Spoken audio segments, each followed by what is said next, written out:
Hello TYBSC. Today in this virtual classroom we are going to start with the next chapter, that is ectoparasite, endoparasite and their subtypes. In this particular first lecture we will talk about the endoparasites and their subtypes. So let's begin. Hello TYBSC students.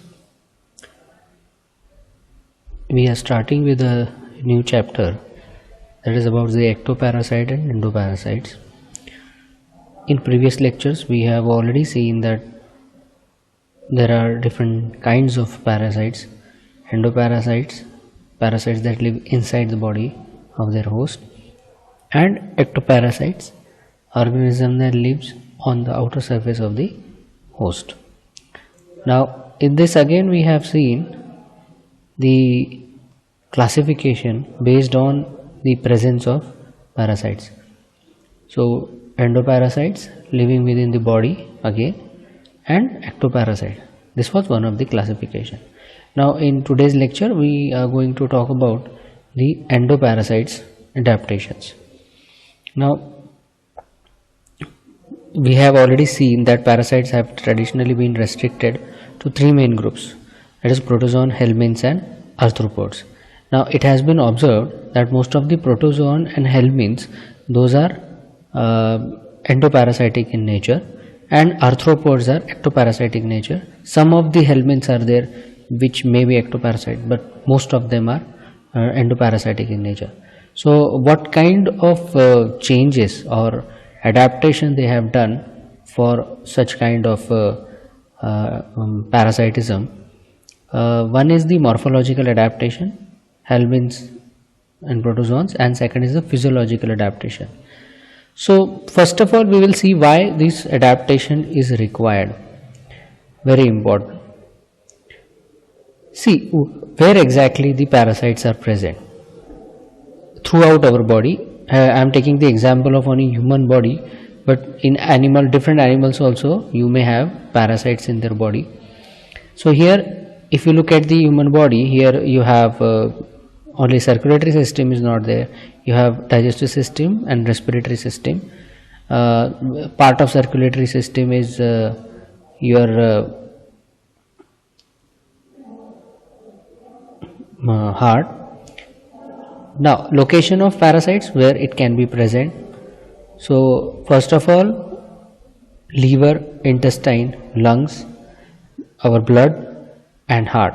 Yes, in heart also.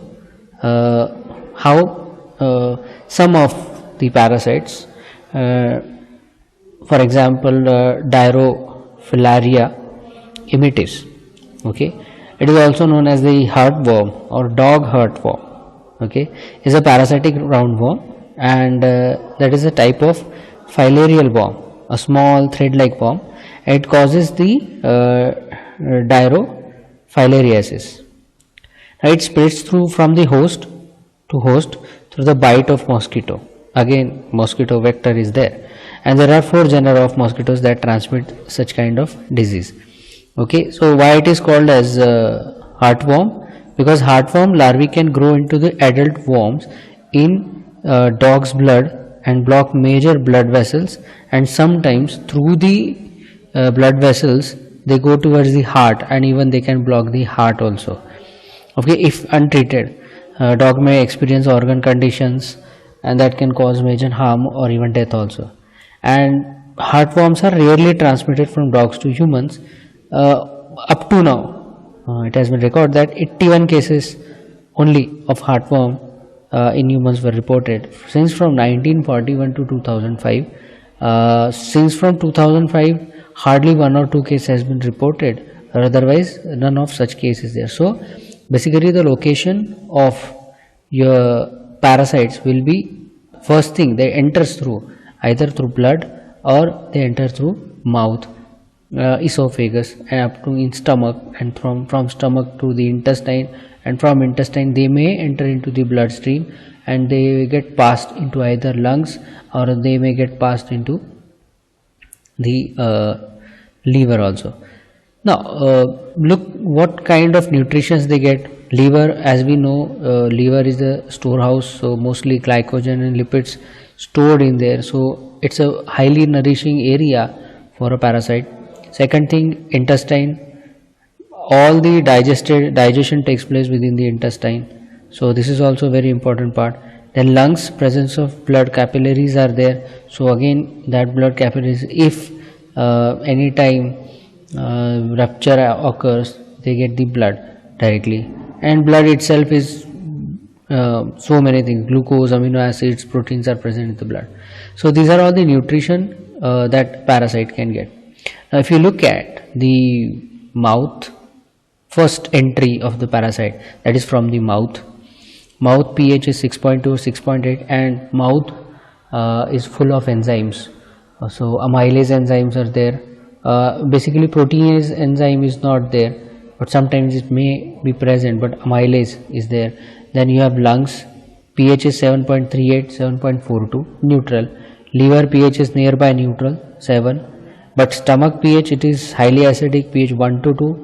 And intestinal pH is 8.9. So if you look at here, the mouth, stomach and the intestine, the main area from most of the parasitic, especially helminth parasites enter, they have a extreme condition for entry, means they will die. But what happens? They survive. Means what? If they want to survive in the host, they have to go through these passages, and their body should be adapted for all these harsh conditions. Then and then they can actually settle there. Otherwise, there will be no settlement. Now, what kind of morphological adaptations may happen?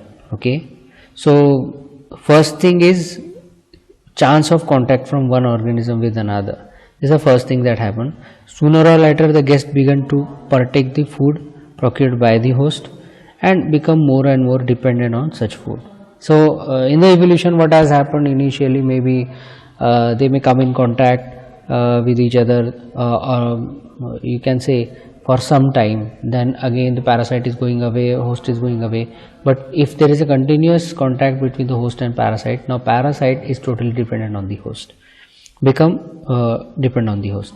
So two important aspects of the parasitism, that if it has to actually live within the host, then structural as well as functional modification in parasites may happen, and depend upon the degree of parasitism. Degree of parasitism means whether it is totally dependent on it or for part time it is dependent on the host, depends. So in a successful parasitic group of animals, modification run in two distinct directions.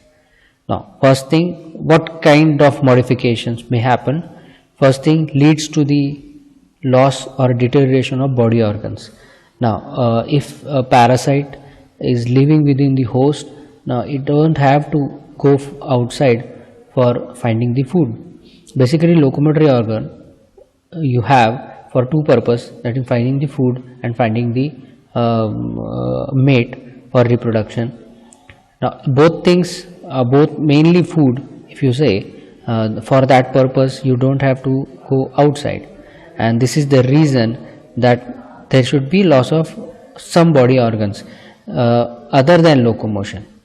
Okay, then leads to gain or new modification in your body. Now if you are transferring yourself or you are going to live in a new condition, so you have to adopt according to the condition. Means if you are for example living in Himachal Pradesh where you have a cold condition, and suddenly you now transfer to the Chennai, then you will have a hot condition, so you have to adapt yourself with that kind of conditions. And if somebody from Chennai going towards the Himachal Pradesh, then vice versa, this may happen. So you have to change your body accordingly. And third thing, that is the modification of reproduction. This is also very important. So in short, you can say deterioration, modification of body according to host, that is also called as new attainment, new things that you learn and you develop. And third is the modification for reproduction. Okay, so first we will see what kind of changes or deterioration that may happen within the organism. Now, total reduction of locomotory organ, as I have told you, observed in adult except in the free living larval phases. So they have a life cycle, parasites have life cycle. If there are more than one host, then definitely before entering into the definitive host, they will enter into some other host. For that entry from the eggs, when they come out, there will be larval stages, and these larval phase or larval stages, they can locomote because they have to go towards the host. For example, Miracidium larvae. Okay. Then another thing is a very important one, because in evolution, in FY or in SY, you have learned about the system of animal development. So it was unicellular first, then all cells come together. After that, there will be development of alimentary canal. So blunt end, open ends. You must have read about this. Means a development of alimentary canal. So development of alimentary canal, for what purpose? What kind of food you are taking up. Now here what is happening, the food that they want to take, parasites, it is already present within the body in digested form. They just have to absorb it. So definitely there will be one change that is called as the alimentation, that is the provision of nourishment or other necessities for life. So what happens here?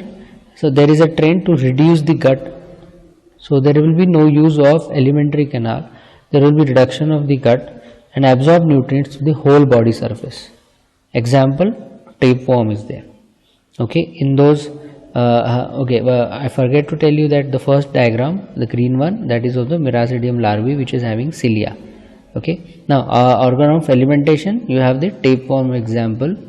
In the intestine, tapeworm is present. You have semi-digested or digested food present in the intestine, and they just try to absorb it. Okay, so intestinal parasite which does not absorb the nutrients to the body surface, they usually have a thick cuticle, or otherwise they will have a thin cuticle. This cuticular changes is very important.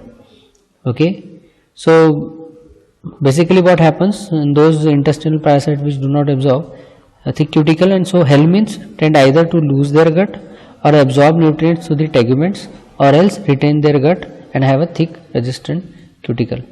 Now in endoparasite again, there is a reduction of trend in reduce the gut and absorb nutrients to the whole of the body. So there can be a total disappearance of the gut, for example in tapeworm, and in hermaphroditic adult trematodes consist of blind gut. In radia stage, again further simplified and completely eliminated at the sporocyst stage. So at different stages there will be reduction of gut. So total either absorb the nutrients from the body, whole of the body, or otherwise you can absorb, you can lose all the gut and absorb directly what you have.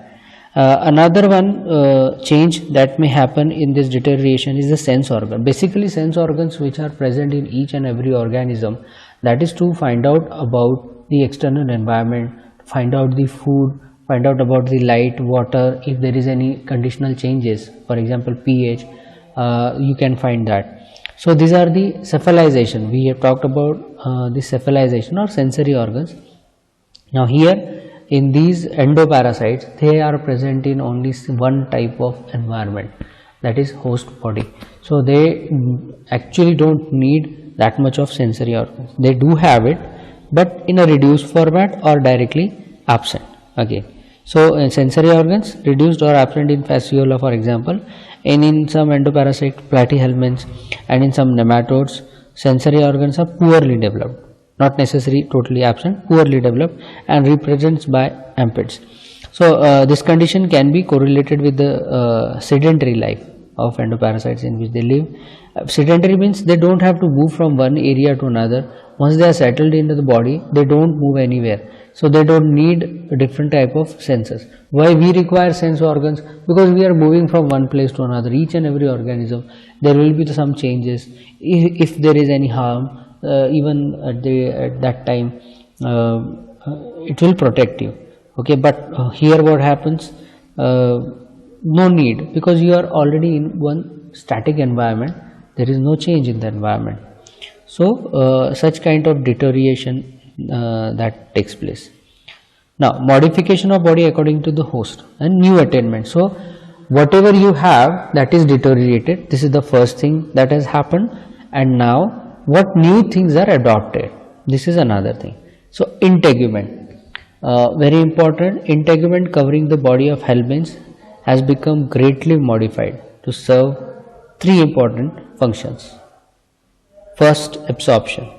So integument, as I have told you, now gut is reduced, absorption or food should be taken up by through the body itself. So in integument itself, there should be some new changes. So absorption, body leaf-like, for example, dorsoventrally fatten, and entire integument become thin and serve partly or fully means to for the food absorption. So it's a thin, flat kind of body.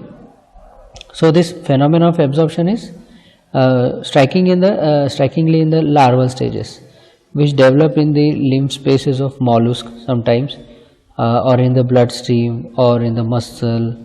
Okay, so they can be present anywhere, and through that they can absorb the food. Okay, in case of larval fluids which have to pass through stomach. One more thing, that is this is the first thing, that absorption. Second is the protection against the digestive juices in the host.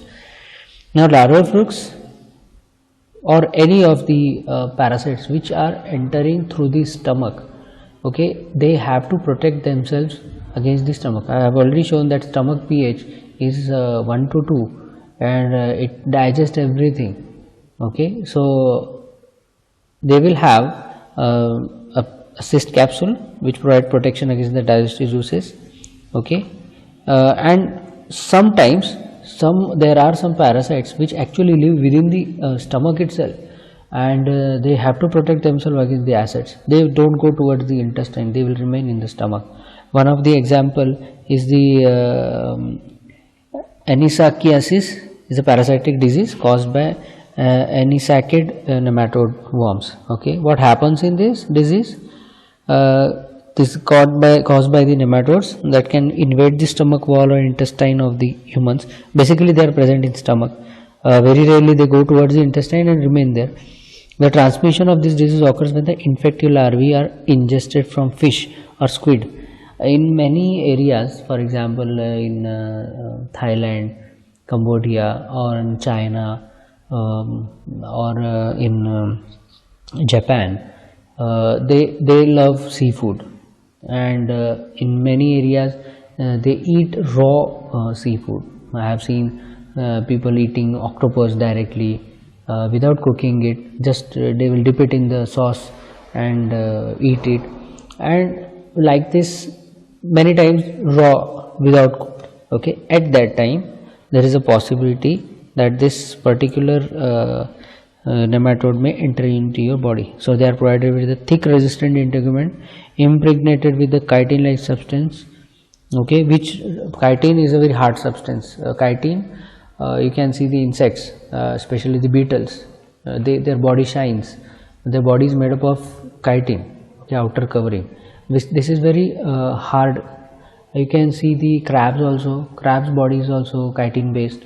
So chitin is very much resistive towards the acids.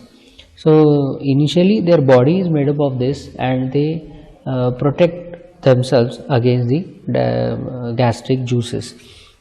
Okay, so this is the modification of body according to the host. And third one, other than these two, integument and absorption, that is the protection against the abrasion. Abrasion means they are present in our intestine, in our stomach. There is a continuous movement or continuous food is present. So aberration may take place. So many nematodes living in the intestine, okay, are provided with the spinous integument to guard against the abrasive action of food and roughage passes through the gut. Okay, so in parasitic fluid, for example, have a relatively thick integuments which bear many spines and sensory papillae, an apical membrane that is thrown into ridges and pits and microvilli, and the outer part of the integument contains secretory bodies which are continuously released at the surface to renew the apical membrane. So this appears to the, this is a kind of a protective device for parasite. Okay, also these parasite not just protection against the digestive juices, they have to protect themselves. If for example if parasites are present within our blood, now within the blood you have antibodies or immune system which is looking after the foreign particles. So what happens here, they will attack directly and they have to protect themselves. So the outer part of integument sometimes have secretory bodies which continuously release the surface to renew the apical membrane. So this protects them against the immune reaction of the host. So they are changing outer environment continuously so that the immune system does not affect them. Okay, so one more example, that is oriental liver fluke, which was probably an intestinal parasite before it became a bile duct inhabitant, possesses spinous integument during the larval phase. Okay, so these are some of the changes that takes place. Other than that, modification for the attachment. So once they enter, they have to protect themselves against the number of enzymes, pH, different pH, and then against the immune system. Now they want to attach somewhere, either on the liver, in the kidney, not in kidney, sorry, in the liver or in the lungs or in the intestine or in the stomach. So they will require something to be stable. So it requires attachment. Okay. So what kind of changes occurs? So acetabulum or sucking organ found in all adult forms of the parasite, which man parasite or human parasites you can say. Now in liver flukes, it consists of two suckers on the ventral side of the body, one anterior and another posterior to it. Then in case of human tapeworm, sucking tongue or groove is present. So the scolex, okay, bears the large suckers in the taenia solia, or accessory suckers, example, accessory suckers are there, or leaf like outgrowth on the scolex, also called as bothridium. Okay, so there are so many examples related with this where you will have some kind of changes. Okay, another part, that is the hooks. So in some tapeworms and nematode, hooks are situated in or around the anterior end. The hooks are present as you can see in the diagram. So taenia hooks are arranged in double circulate base of the rostellum. Then in the dog tapeworm, okay, it occurs in the several rows around the proboscis which may be averted. Okay, then hooks are provided with series of teeth placed in the buccal capsule. So it's just these hooks are useful for what purpose? They will just hook themselves in that area and will remain there for as much as long as possible. Okay, this is one of the adaptation. Then another one is the new adaptation is glands.